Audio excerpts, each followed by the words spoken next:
Bismillahirrahmanirrahim. Assalamualaikum warahmatullahi wabarakatuh. Yang saya hormati Bapak Ibu baik guru SD Negeri 12 Tanjung Gadai.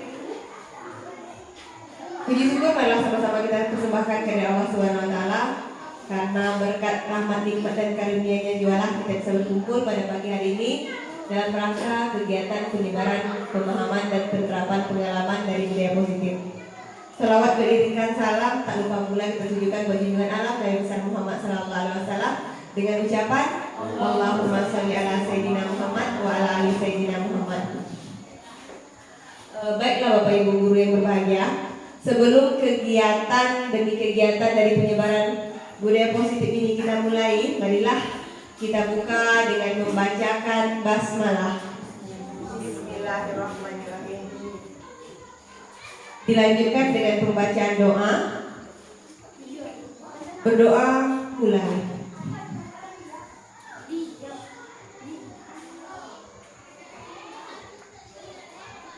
Berdoa selesai. Oke, sebelum kegiatan demi kegiatan kita lanjutkan, marilah kita melakukan ice breathing sebentar. Oke, ice breathingnya yaitu ketika dibilang tepuk satu. Yes, oke. Bapak Ibu pasti Bapak Ibu selalu menggunakannya di kelas. Oke, 1, 2, 3, tepuk satu. Tepuk dua. Tepuk tiga. Tepuk empat. Siap belajar. Tepuk lima.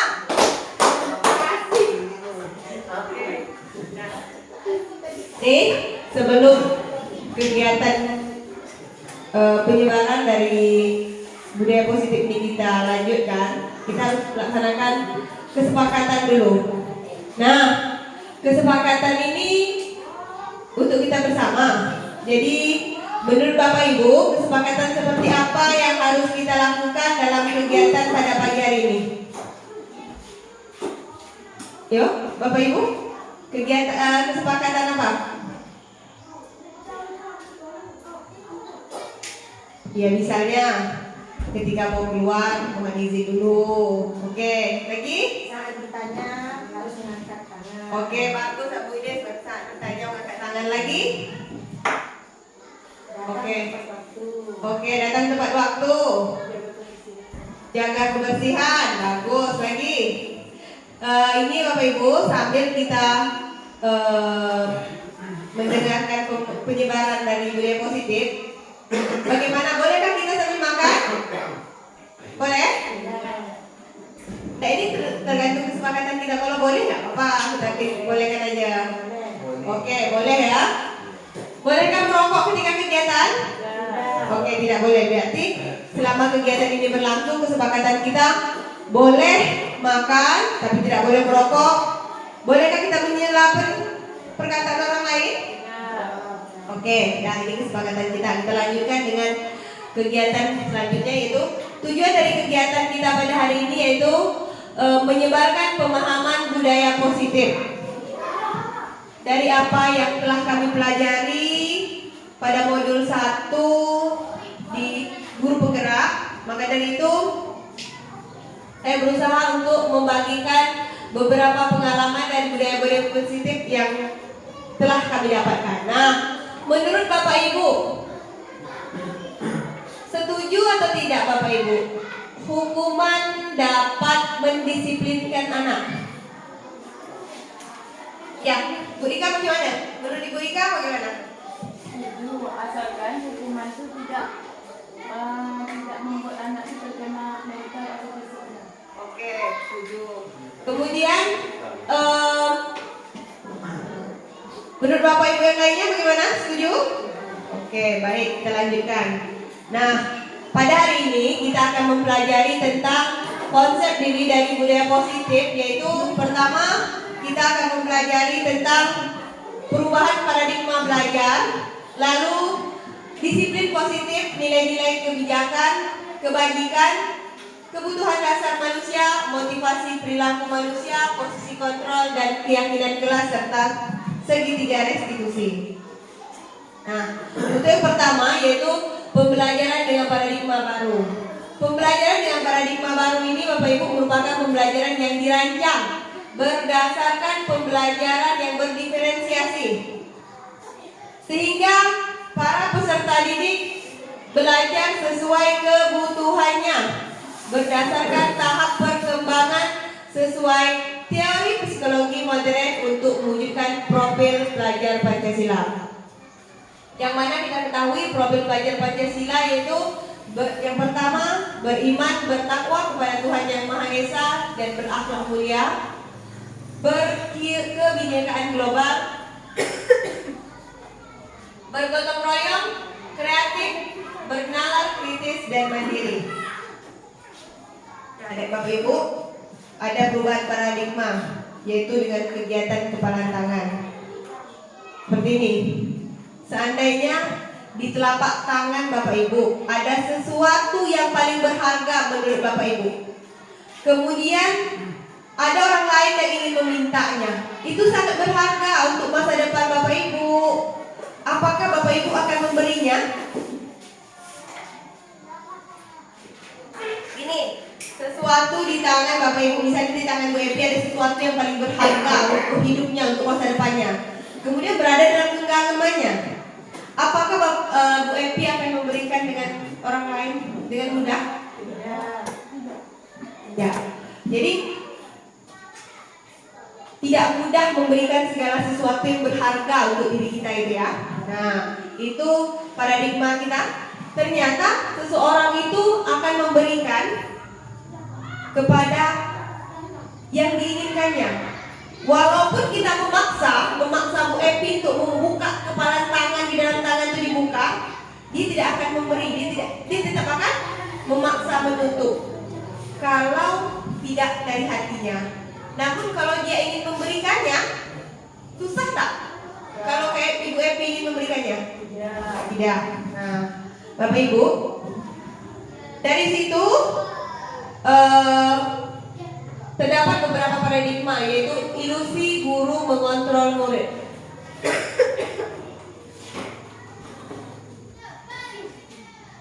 Guru hanya bisa, pertama teori guru, ilusi guru mengontrol murid. Kemudian ilusi bahwa kritik membuat orang merasa bersalah, dapat menguatkan karakter.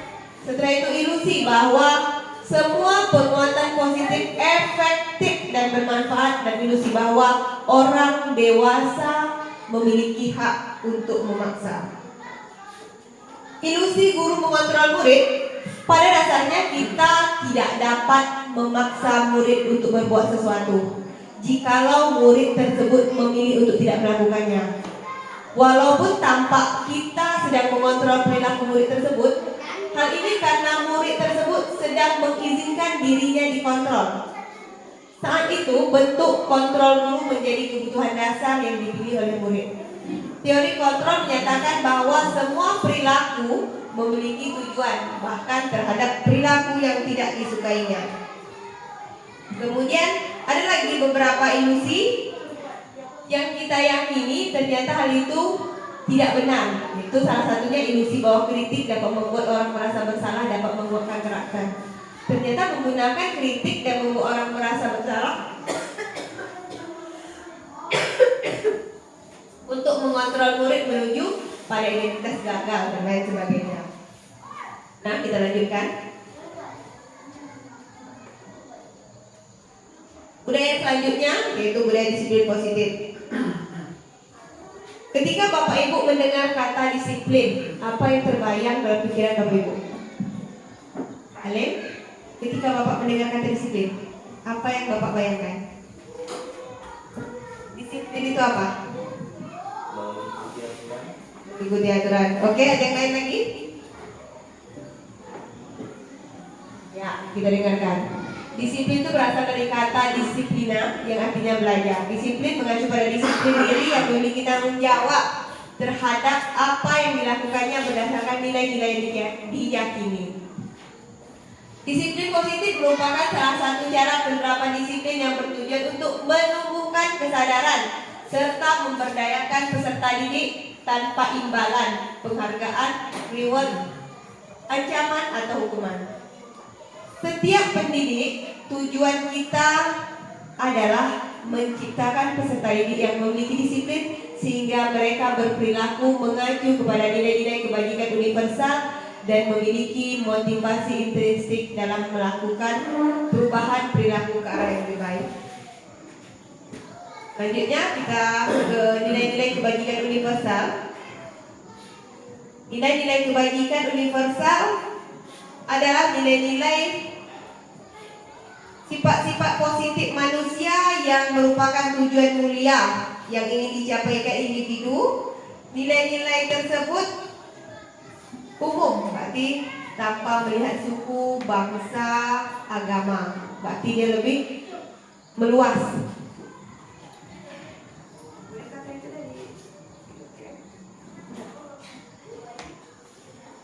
Contoh nilai-nilai kebajikan universal tadi terdapat pada elemen profil pelajar Pancasila yang ada 6 elemen tadi, yaitu pertama beriman dan bertakwa kepada Tuhan Yang Maha Esa, kemudian bernalar kritis, lalu berkebinekaan global, bergotong royong, kreatif, dan mandiri.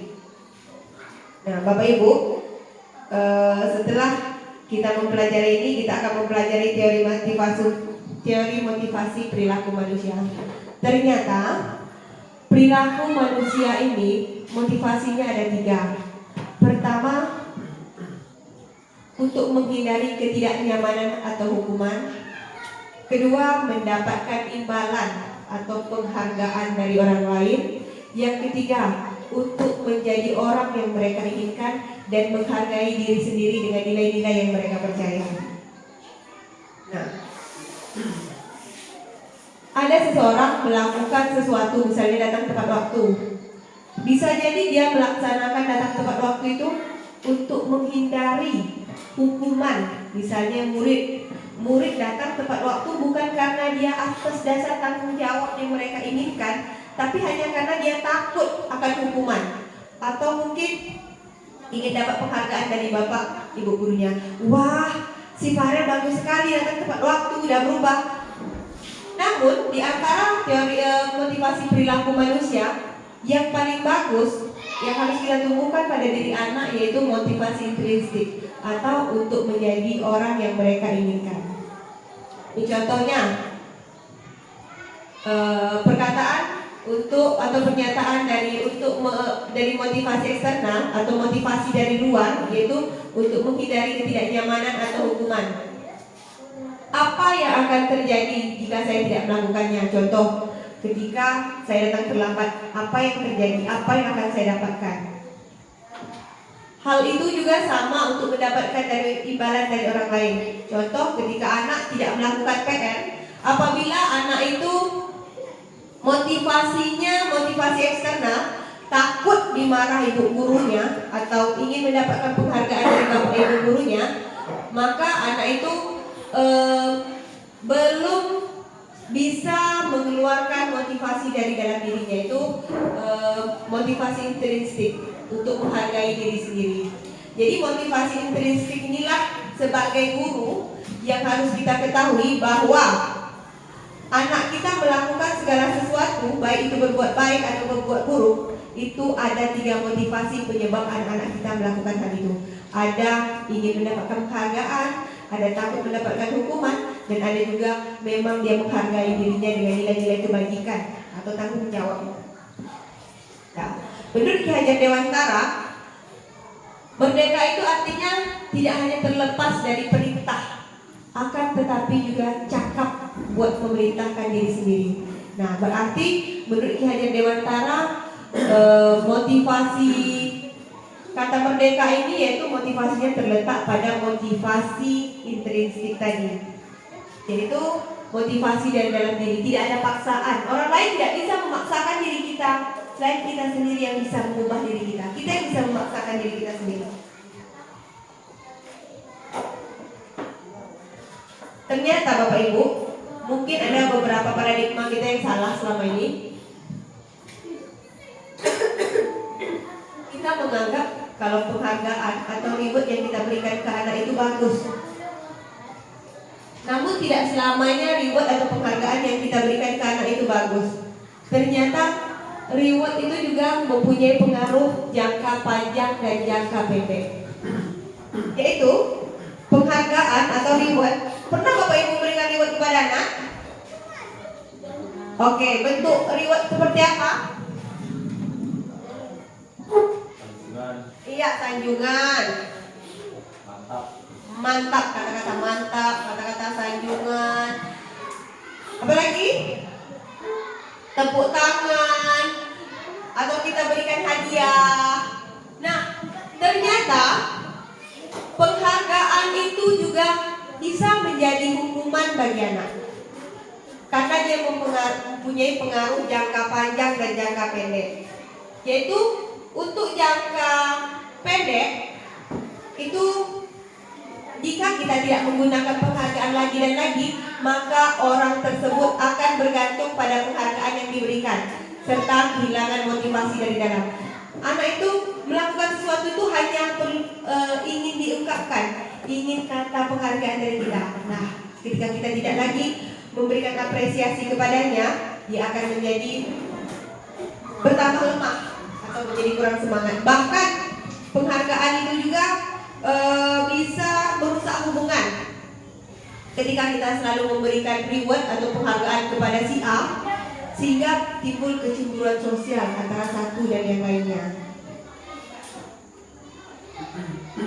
Penghargaan bisa bersifat efektif dan bisa bersifat tidak efektif. Yaitu jika penghargaan itu dilakukan terus-menerus, sehingga anak merasakan jika saya mengharapkan suatu penghargaan dan saya tidak mendapatkannya, maka saya akan kecewa dan berkecil hati, sehingga kemungkinan lain kali saya tidak akan berusaha sekeras sebelumnya. Ada beberapa anak mungkin yang menginginkan kata motivasi dari kita, namun karena dia telah berusaha keras, tidak mendapatkan kata motivasi, itu menyebabkan dia menjadi lemah dan tidak bersemangat lagi. Penghargaan juga bersifat menghukum. Mereka yang tidak mendapatkan penghargaan, misalnya dalam sistem ranking, atau mereka yang biasanya ranking 1 kemudian turun menjadi ranking 2, mereka yang turun itu akan merasa seperti dihukum, baik dihukum oleh dirinya sendiri maupun dihukum oleh orang tua. Nah, penghargaan atau hukuman adalah hal yang sama, karena keduanya mencoba mengendalikan perilaku seseorang.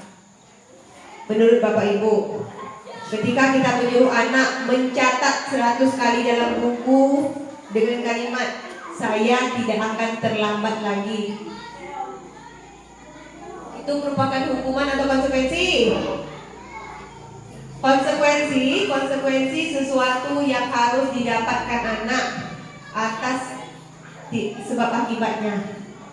Nah, menurut Bapak Ibu, menyuruh anak mencatat 100 kali dalam buku dengan kalimat "saya tidak akan terlambat lagi" itu merupakan hukuman atau konsekuensi? Hukuman. Lanjut. Lari mengelilingi lapangan sekolah karena terlambat, hukuman atau konsekuensi? Hukuman. Murid diminta untuk post up 15 kali karena tidak menggunakan masker ke sekolah ketika zaman COVID. Hukuman. Kita perhatikan ya, kita tengok jawabannya seperti apa. Ternyata mencatat 100 kali dalam buku dengan kalimat "saya tidak akan terlambat" merupakan hukuman. Lari mengelilingi lapangan sekolah tadi merupakan hukuman.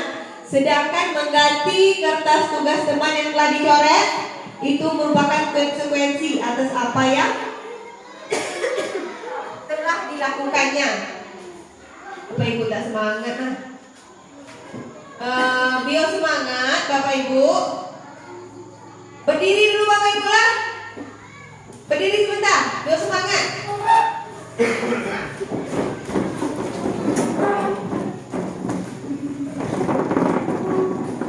Lagu bentuk BBA aja ya. Masih ingat foto bangsa?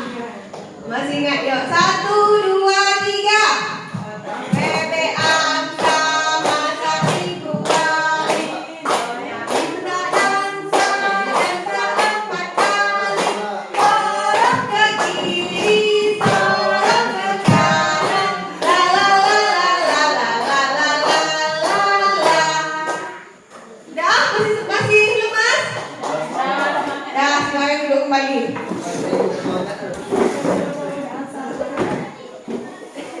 Bapak Ibu, ada beberapa perbedaan antara hukuman dan konsekuensi. Hukuman yaitu sesuatu yang menyakitkan. Hukuman juga membuat anak merasa sakit fisik ataupun hati dalam jangka waktu lama. Hukuman itu sifatnya anak membenci kedisiplinan, paksaan, dan mendorong anak untuk menyakiti diri sendiri. Sedangkan konsekuensi itu sesuatu yang harus terjadi akibat dari perbuatannya. Jadi ada perbedaan antara konsekuensi. Biasanya hukuman itu hanya sebelah pihak. Nah, ada lagi yang dinamakan dengan restitusi. Restitusi itu adalah proses menciptakan kondisi murid untuk memperbaiki kesalahan mereka. Bisa kembali pada kelompok mereka dengan karakter yang lebih kuat. Restitusi juga merupakan proses kolaboratif yang mengajarkan murid untuk mencari solusi untuk masalah mereka dan seperti apa yang bisa membantu murid berpikir tentang mereka ingin menjadi atau tujuan mulia dan bagaimana harus memperlakukan orang lain menurut pendapat Gosen pada tahun 2004. Bapak Ibu, sekarang kita akan mempelajari tentang kebutuhan dasar manusia. Manusia memiliki kebutuhan dasar, yaitu ada 5 kebutuhan dasar manusia. Yang pertama, kebutuhan dasar itu apa? Kebutuhan dasar adalah segala sesuatu yang kita lakukan untuk mendapatkan apa yang kita inginkan. Seluruh tindakan yang kita lakukan memiliki tujuan tertentu dan semua usaha terbaik yang kita lakukan adalah dalam rangka agar kebutuhan dasar kita terpenuhi dengan baik. Kebutuhan dasar manusia yang pertama yaitu survival atau kebutuhan pokok. Apa itu kebutuhan pokok kita? Kebutuhan pokok yang harus kita dapatkan: makan, minum, sandang, pangan, pakan, makan, minum, rumah, pakaian. Kalau tak ada pakaian, gimana enggak? Oke. Pertama, kebutuhan dasar manusia bertahan hidup. Contohnya makan, pakaian, tempat tinggal, keamanan, dan kesehatan. Yang kedua, kasih sayang, cinta kasih. Contoh rasa diterima dan diberikan, berbagi, kerjasama, menjadi bagian dalam kelompok. Yang ketiga, penguasaan. Contoh harga diri, keinginan untuk dianggap, memimpin, berprestasi, diakui dan didengar. Kebutuhan yang keempat yaitu kebebasan. Kebutuhan yang kelima kesenangan. Nah, Bapak Ibu, kebutuhan dasar manusia inilah kadang yang menyebabkan anak-anak kita berperilaku mungkin berperilaku tidak baik karena ada 5 kebutuhan dasar yaitu tidak terpenuhi. Contohnya anak kita bertindak di sekolah mungkin mengganggu temannya. Mungkin bisa jadi karena di rumah dia kurang perhatian dari orang tuanya, atau mungkin dia ingin diakui oleh kawannya bahwa dia hebat, atau mungkin dia ingin kebebasan, tidak mau dipaksa-paksa oleh guru atau oleh temannya. Jadi inilah kebutuhan dasar manusia yang menyebabkan anak-anak kita mungkin berbuat sesuatu itu. Jadi sebagai guru seharusnya kita harus mengetahui kenapa si A melakukan ini.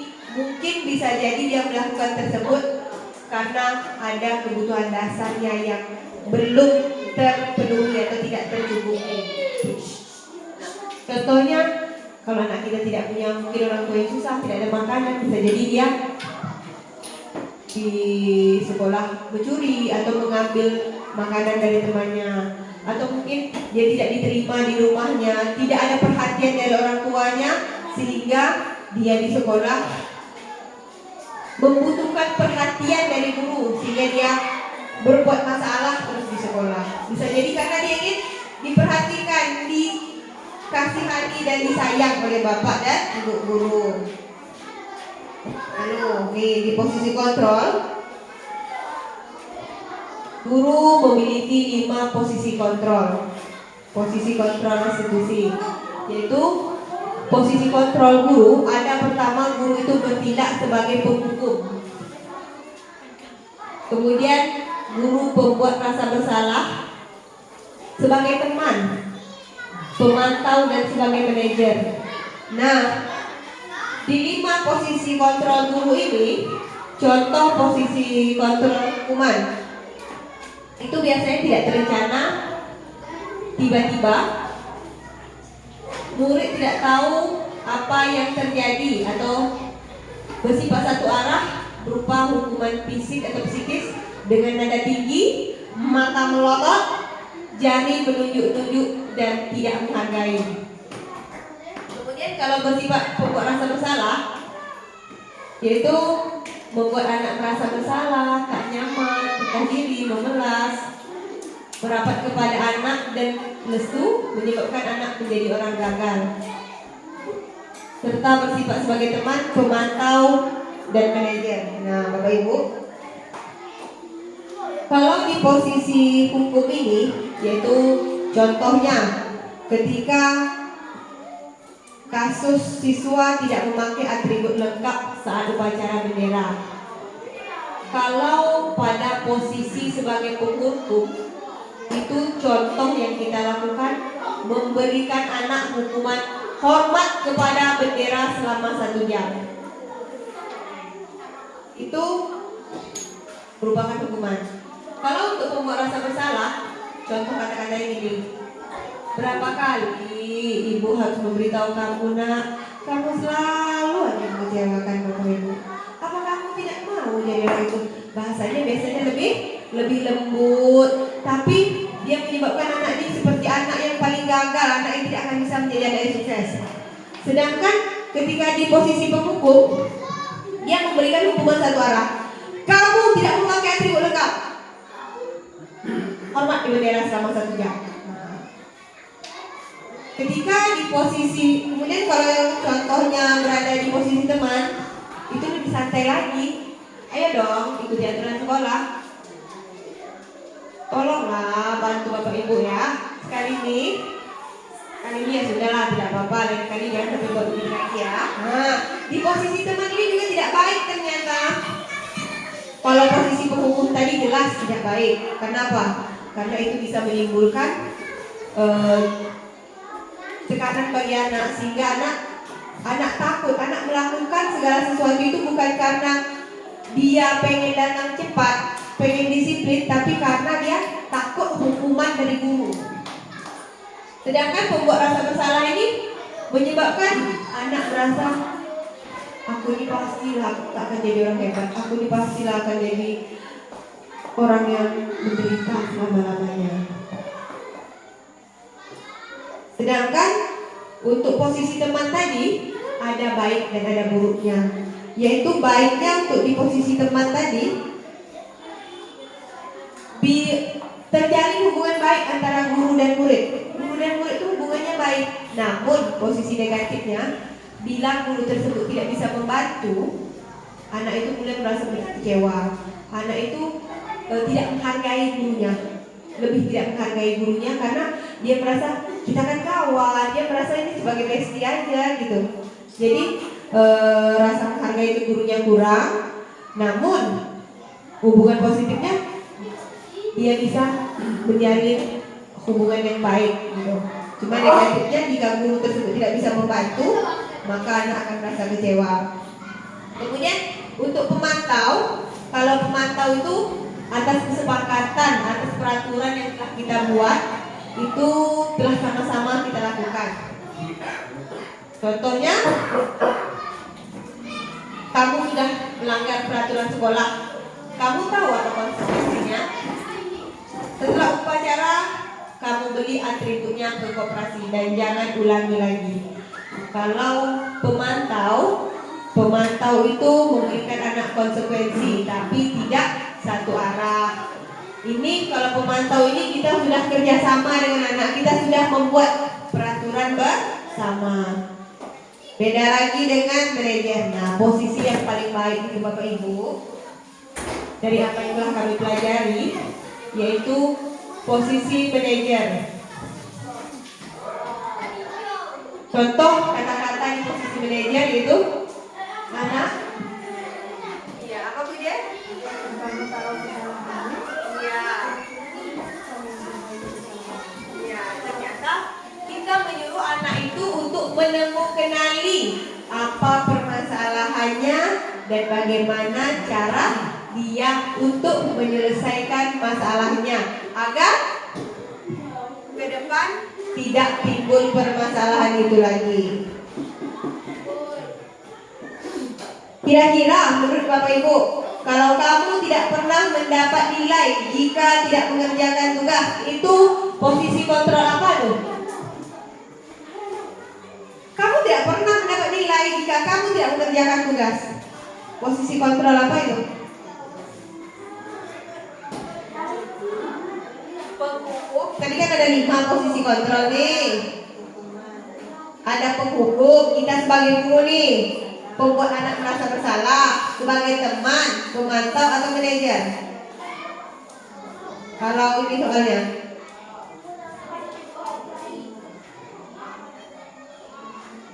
kamu tidak pernah mendapat nilai jika tidak mengerjakan tugas. Ya?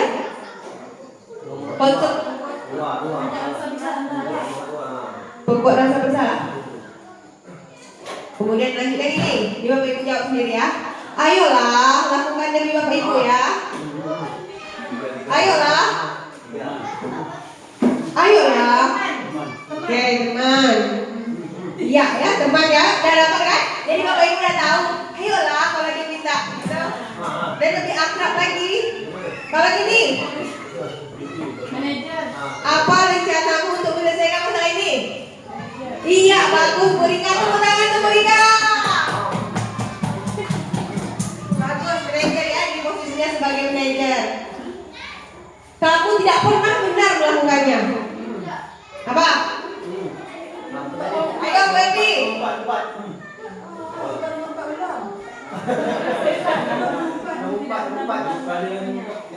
Oke, ulang lagi ya.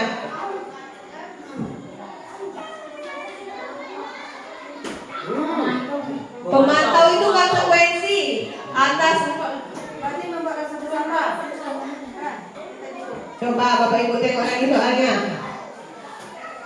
Kamu tidak pernah benar melakukannya. Ayo, Bu Epi. Kira-kira menurut Bu Epi itu apa? Ayo Bu Epi.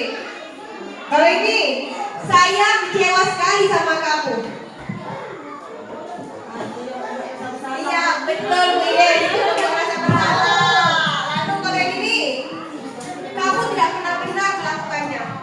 Hukuman bukan? Iya, penghukuman. Tak Bu Ide, tepuk tangan untuk Bu Ide. Nah, kalau ini, sekarang Bapak Ibu, kita lanjutkan ke materi yang berikutnya.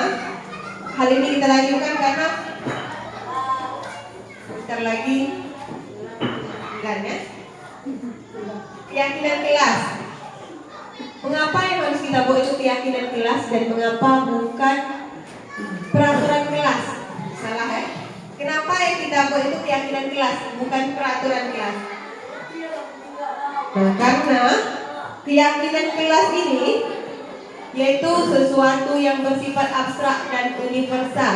Kalau peraturan kelas itu biasanya kita buat atas dasar guru dulu membuatnya, atas peraturan yang kita buat sama-sama, tapi tidak dengan kata-kata universal, kata-kata umum, kata-kata tidak ada mengandung kalimat negatif. Kalau keyakinan kelas, kalau peraturan masih ada kalimat negatif, jangan buang sampah di situ, itu untuk peraturan. Sedangkan kalau untuk keyakinan, buanglah sampah pada tempatnya. Jadi ketika kata-kata di keyakinan kelas itu menggunakan kata-kata yang bersifat positif. Kemudian kalimatnya bersifat abstrak dan universal, dibuat dalam pernyataan positif. Jadi tidak ada kata jangan, tidak ada kata tidak boleh, tapi kata-katanya diubah. Lalu sedikit saja, tidak perlu kata-katanya panjang.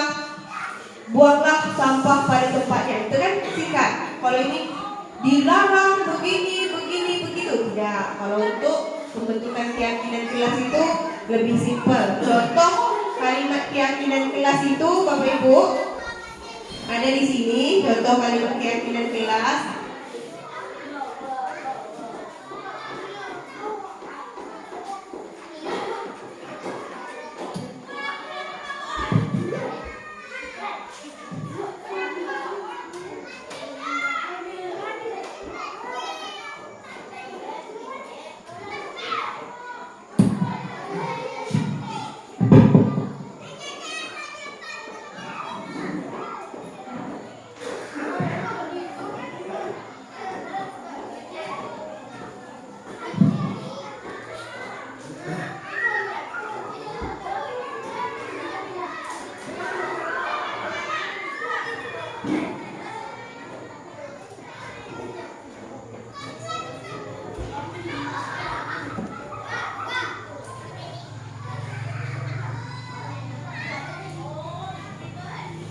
Contoh-contoh keyakinan kelas yang dibuat. Saling menyayangi. Misalnya kita ada buat kesepakatan kelas, buat kami guru dan murid saling menyayangi. Yang diambil untuk keyakinan kelas ini hanya ini aja, saling menyayangi, semangat, nilai-nilai kebajikan yang ada di situ. Tidak perlu panjang-panjang, disiplin gitu, ini pendek aja. Nah, contohnya Bapak Ibu, nih. Kira-kira menurut Bapak Ibu,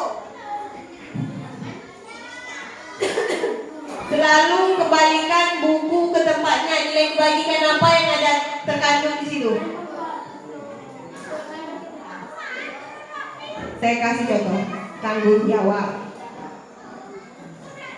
Dilarang mengganggu orang lain.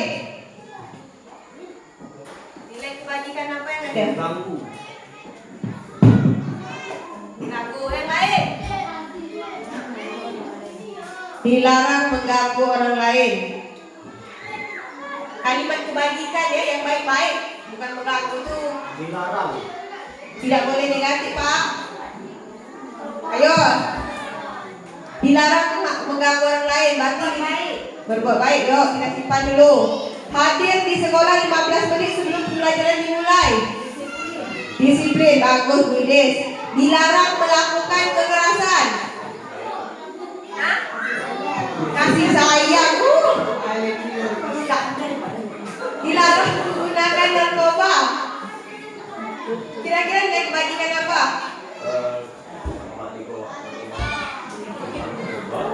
Dilarang menggunakan narkoba. Nanti kita tengok jawabannya. Kira-kira benar atau tidak? Ayo, Ibu Epi.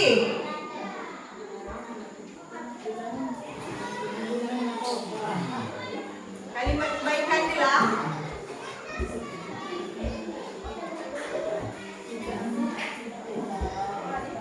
Dia tidak menggunakan kalimat tidak. Jauhin narkoba balik. Yuk lanjutlah. Bergantian atau menunggu giliran? Antri, kita tengok ini. Gunakan masker. Disiplin. Jangan berlari di dalam kelas atau koridor. Ayo. Atau di koridor di halaman gitu. Jangan lari gitu. Jangan melompat. Kata jangan itu tidak boleh lagi, Kak. Jangan tidak ada, dilarang tidak ada. Dirubah kata-katanya. Apa? Yuk, kita tengok ya. Ini. Oke, untuk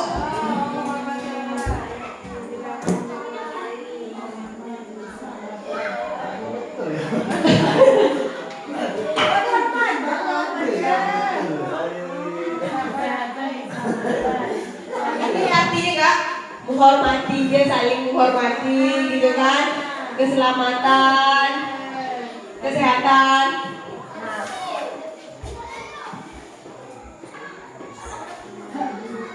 Ada, cuma kan dalam bentuk kan arti kata yang berbeda. Nah, selanjutnya Bapak Ibu, materi kita tinggal sedikit lagi, yaitu mengenai segitiga restitusi.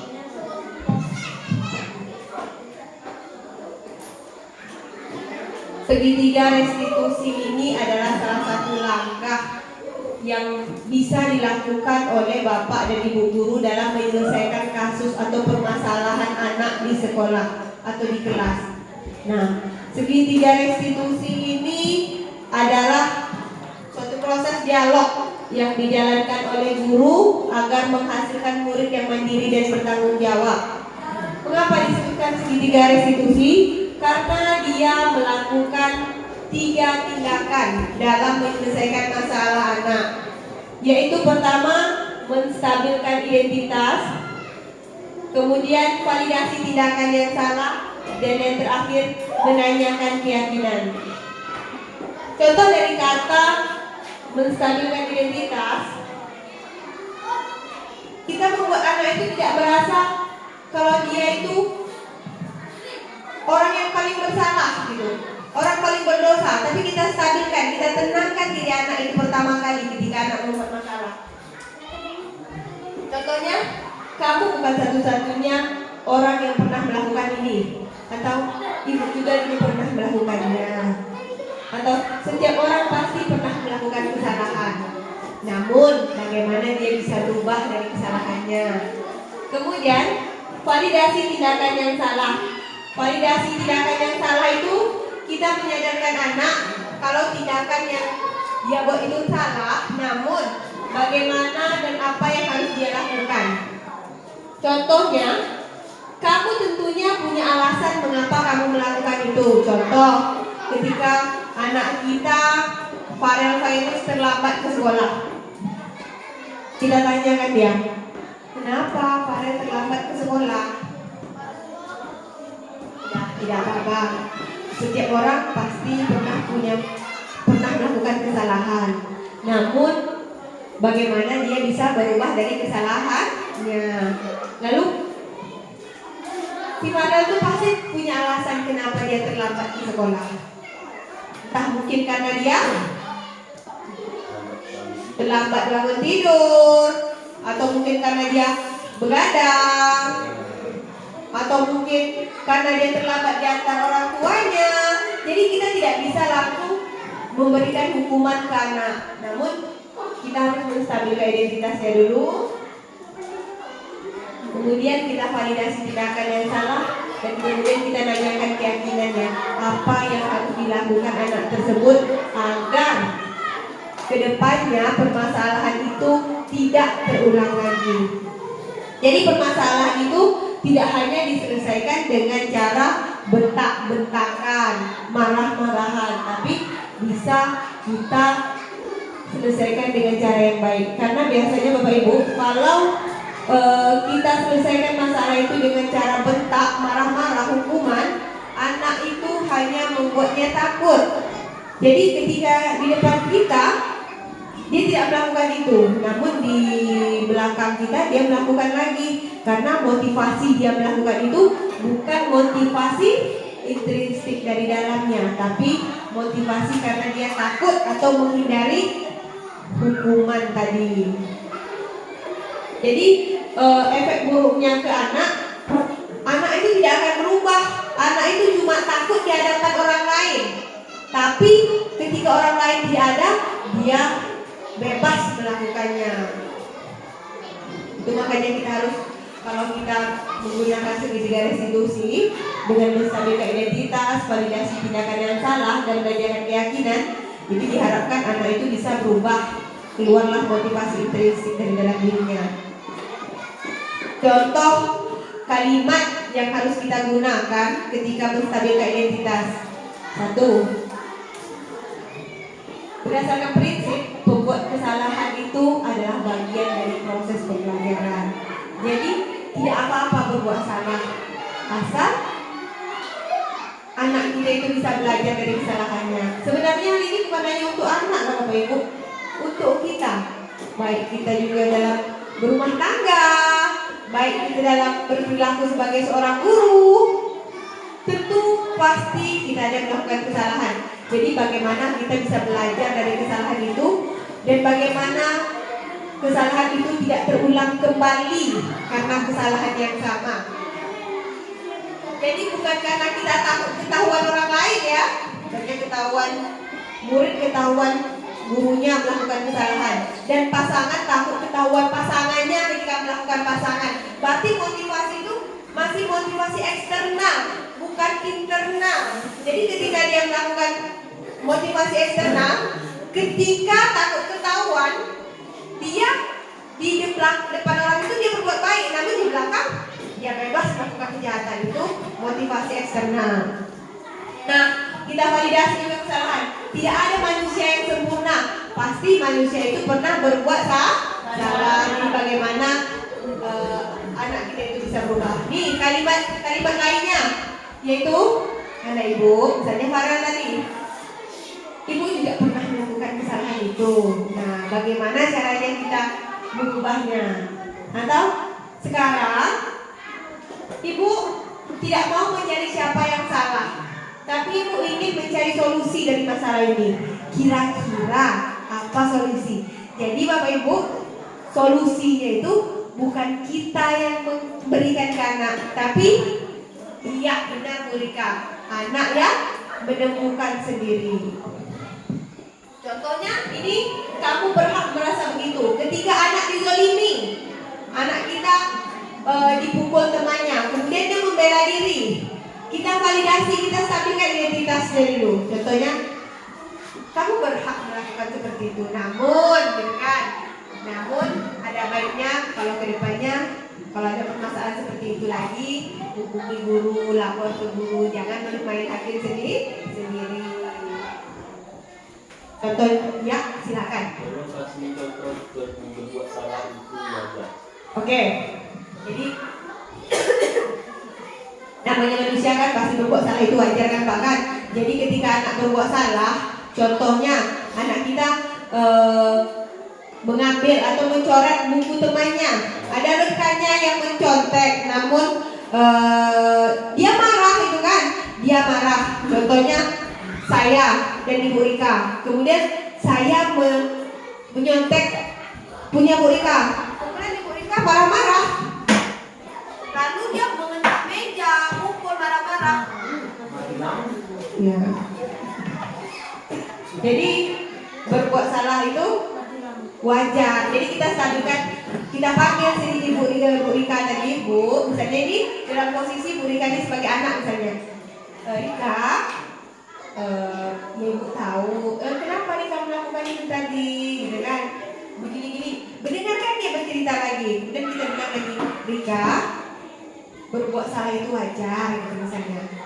Kalau yang mencontek tadi, namun baru kita nasihatkan biar dia tidak terlalu merasa sebagai orang yang terlalu berdosa. Selanjutnya, validasi tindakan yang salah, yaitu berdasarkan prinsip setiap perilaku manusia berupaya untuk memenuhi suatu kebutuhan tertentu. Contoh kata-katanya ini, Farel tadi layak, Farel yang paling enak namanya. Farel, kamu pasti punya alasan karena mengapa kamu melakukan hal itu. Contohnya ketika Farel mencontek kawannya tadi. Atau mungkin kalimat yang lain, padahal kamu bisa melakukan hal yang lebih buruk tadi, lebih buruk dari itu tadi. Contoh Bu Rika tadi, Bu Rika marah ke saya karena saya nyontek punya Bu Rika. Dia cuma tak meja, dia tidak nampak saya. Padahal Bu Rika bisa aja nampak saya karena saya nyonteknya kan. Tapi saya menghargai Bu Rika karena Bu Rika tidak menampar saya, dia masih berbuat baik. Kita validasi. Oke, Rika, padahal kamu bisa melakukan hal yang lebih buruk lagi, namun kamu tetap bersabar. Ibu hargai tingkah laku kamu, gitu. Atau kamu patut bangga karena kamu telah melindungi sesuatu yang penting buatmu. Itu salah satu kata-katanya. Jadi kalau kalau punya barang berharga ya harus dijaga. Atau mungkin kamu melakukannya karena mempertahankan sesuatu yang penting bagimu. Jadi kita harus kasih tahu anak, cari tahu anak kenapa anak tersebut melakukan hal itu. Yang terakhir, menanyakan keyakinan. Makanya Bapak Ibu, di setiap kelas kan kita kan punya peraturan kelas. Seharusnya nanti kita buat keyakinan kelas atau peraturan kelas itu kita ubah menjadi keyakinan kelas. Kemudian keyakinan kelas itu bukan hanya anak yang membuat, tapi anak dan guru, bukan hanya guru yang buat, tapi guru dan anak. Dan keyakinan kelas itu bukan hanya ditujukan untuk anak, tapi ditujukan juga untuk guru. Contohnya, kalau menggunakan kata-kata disiplin, datang tepat waktu, itu bukan hanya untuk anak, tapi juga untuk guru. Ketika anak disuruh datang tepat waktu, gurunya juga harus datang tepat waktu. Kemudian apa yang harus dilakukan ketika warga dalam kelas itu tidak tepat waktu? Kita buat kesepakatan bersama. Apa yang untuk anak, itu juga untuk guru. Sama-sama kita mendapatkannya. Itulah keyakinan kelasnya. Lalu nilai-nilai apa yang disepakati bersama, serta seperti apa gambaran ideal sebuah kelas untuk kamu. Jadi Bapak Ibu, setelah kita validasi, kita stabilkan identitas anak dari anak yang marah-marah tadi atau anak yang berantem tadi, kemudian kita validasi tindakan yang salahnya, kita berikan penguatan kepada dia biar dia bercerita, mengalir ceritanya. Lalu kita suruh anak tersebut untuk seperti apa anak tersebut menghadapi masalah ini ke depannya biar masalah ini tidak terulang lagi. Solusinya seperti apa? Jadi solusinya anak sendiri yang menemukan, bukan guru yang memberikan.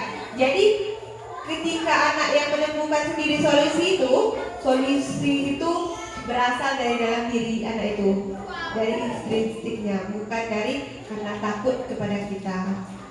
Lanjut sedikit lagi. Nah, slide terakhir.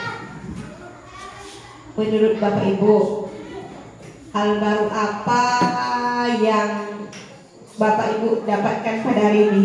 Mau ditulis di papan tulis atau dicakap aja? Hal baru apa yang didapatkan pada hari ini?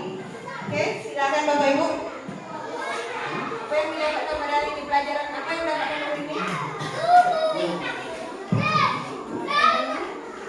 Apa yang didapat? Apa? Benar kan Kak Ila? Yang kita pelajari tadi Pak, apa yang Bapak buat? Oh, dari awal ya? Iya. Oke, baiklah. Hari ini yang saya dapat dari pelajaran Ibu Hafizah yaitu tentang mendidik anak supaya tambah lebih lagi. Terima kasih. Oke, bagus. Ada yang ingin memberikan pendapatnya? Oke, silakan Pak Alif.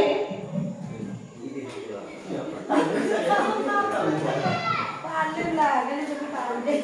Pak Alif Ibu Ide.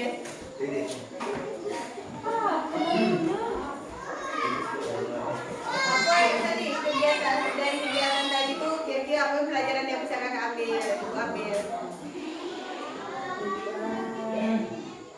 Ya. Untuk memberikan sekarang tidak boleh lagi kita memberi anak berupa hukuman. Iya. Iya. Dan cara berkata kepada anak pun dengan cara yang positif, yang baik. Iya. Itu yang bisa kita. Silakan Pak Alif.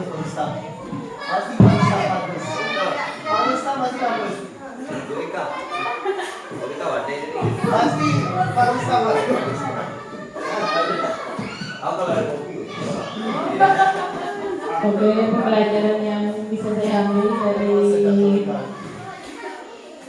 dari beberapa yang Ibu Hafizah paparkan, yaitu tentang kata jangan kita ubah menjadi kata yang lebih baik. Mungkin hanya itu saja.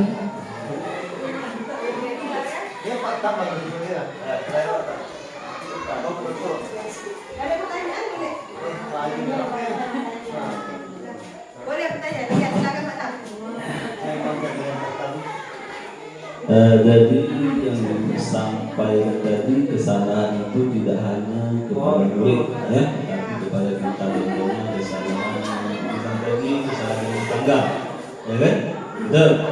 Jadi kalau ada kesalahan seperti itu kawan kita itu wajar atau macam mana dulu? Terima kasih.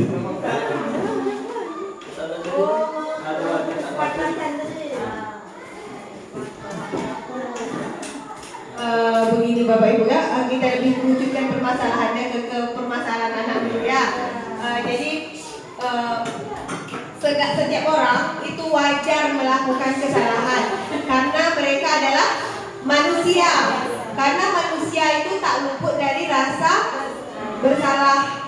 Pasti yang namanya manusia pasti pernah melakukan kesalahan. Nah, sekarang bagaimana orang tersebut mau berubah menjadi lebih baik lagi. Salah itu tidak apa-apa, tapi jangan selalu salah-salah terus itu yang salah. Karena tidak bisa mengambil pelajaran dari setiap kesalahan yang telah terjadi. Oke, ada pertanyaan lagi Bapak Ibu? Ya, Pak Aziz silakan pertanyaan.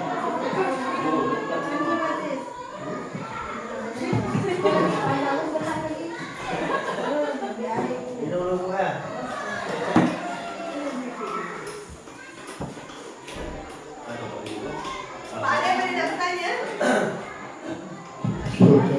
Cara mendidik anak Pak. Oke, Bu Hafiza, di sini saya cuman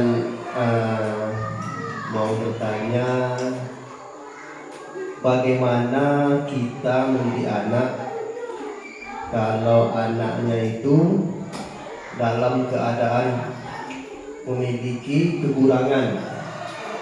Contohnya seperti kelas 2 kita bisa lihat seperti anaknya Pak Saprizal.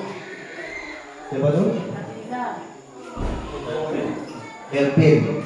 Itu kalau kita tanya anaknya kurang merespon. Terima kasih.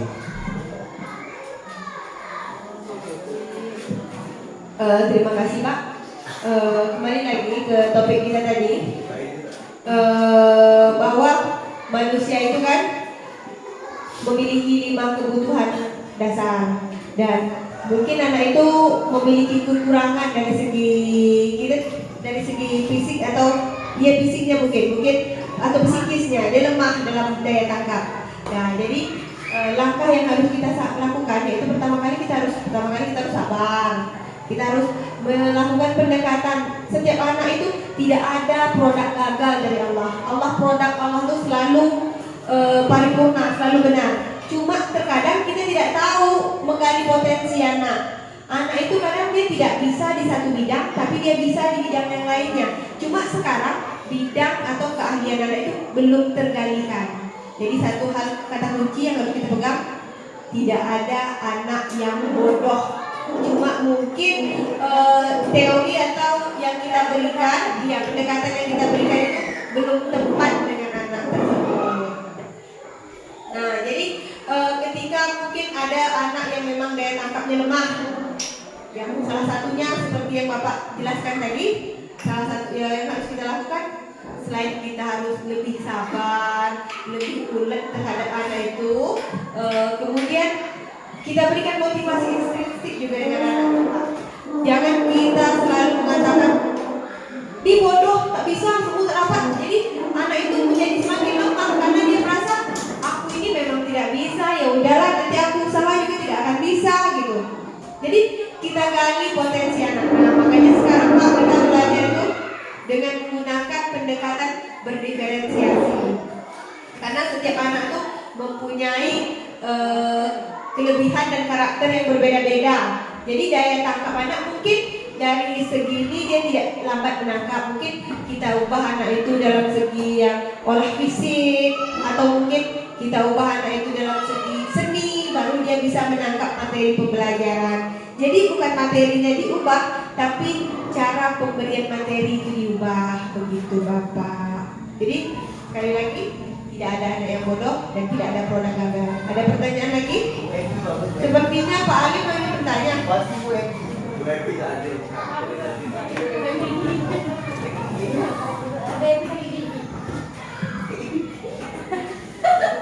Coba tanya salah. Assalamualaikum. Yang ingin saya tanyakan yang pertama untuk anak yang selalu melanggar aturan sekolah, kemungkinan setiap hari Senin ya, kemungkinan itu ada saja yang tidak memakai seragam lengkap. Ya, dan yang kedua, kira-kira kalau aturan yang dibuat antara guru dan murid itu kira-kira kesalahan apa? Maksudnya apa yang harus kita lakukan untuk guru itu, apa hukumannya misalkan kalau guru itu terlambat sendiri?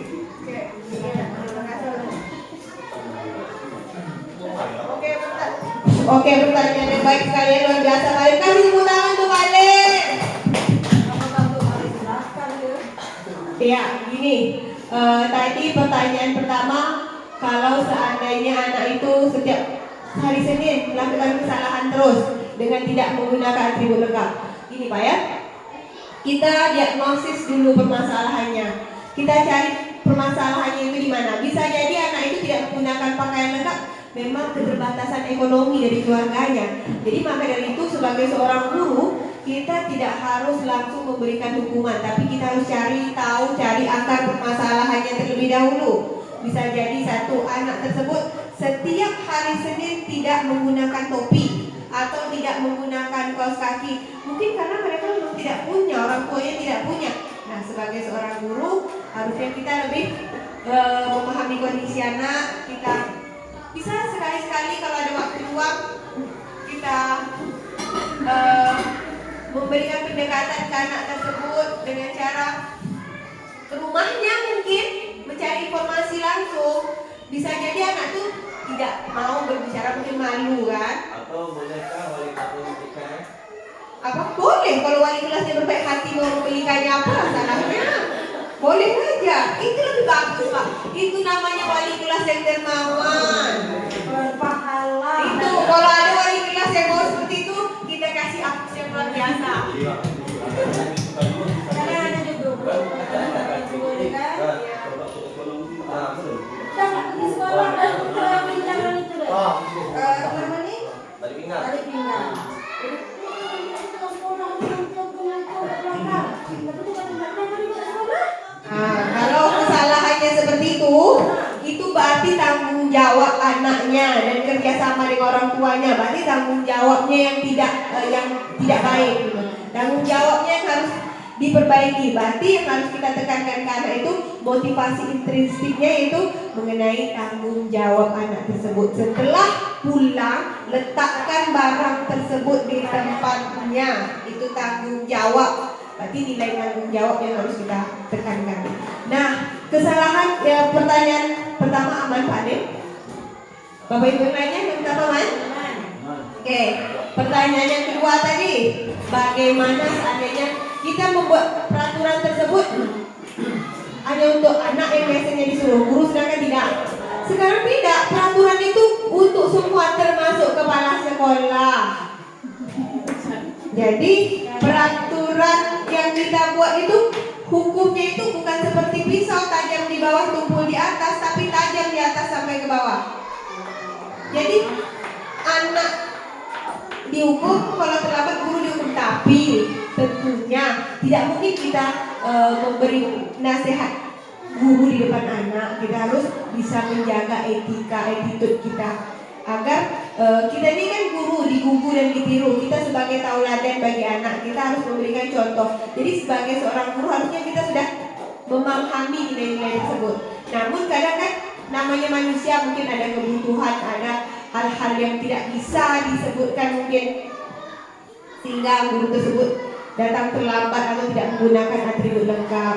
Hal itu kan bisa kita komunikasikan. Namun kembali lagi, tidak mungkin kita menasihati guru itu di depan anak. Tetap kita memberikan hukuman itu atau memberikan konsekuensi agar guru tersebut tidak mengulangi lagi, namun tidak di depan anak. Semua itu kan perlu komunikasi yang baik gitu.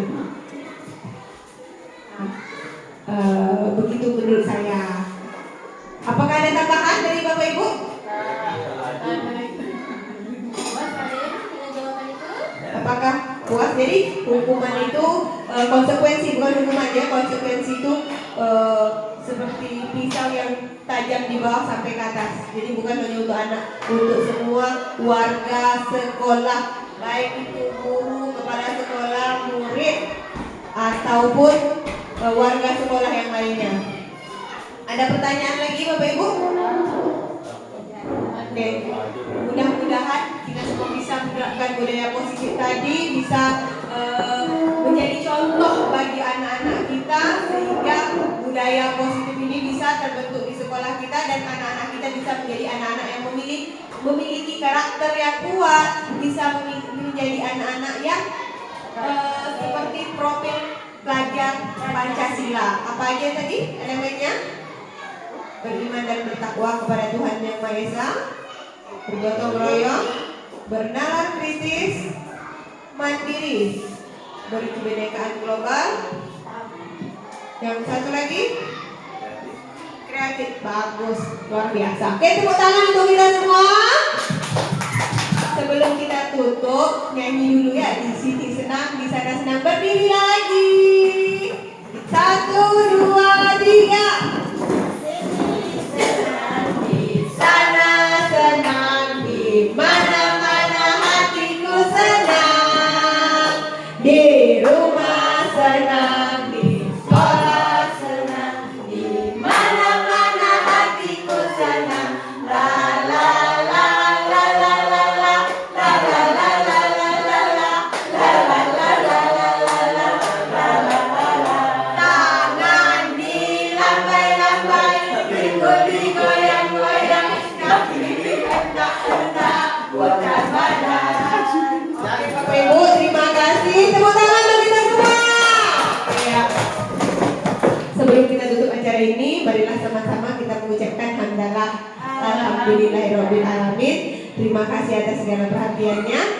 Saya Hafizah, calon guru penggerak angkatan 9. Mohon maaf atas segala kesalahan dan kesilapan, dan saya sudah dengan wallahul muwaffiq ila aqwamit thoriq. Wassalamualaikum warahmatullahi wabarakatuh.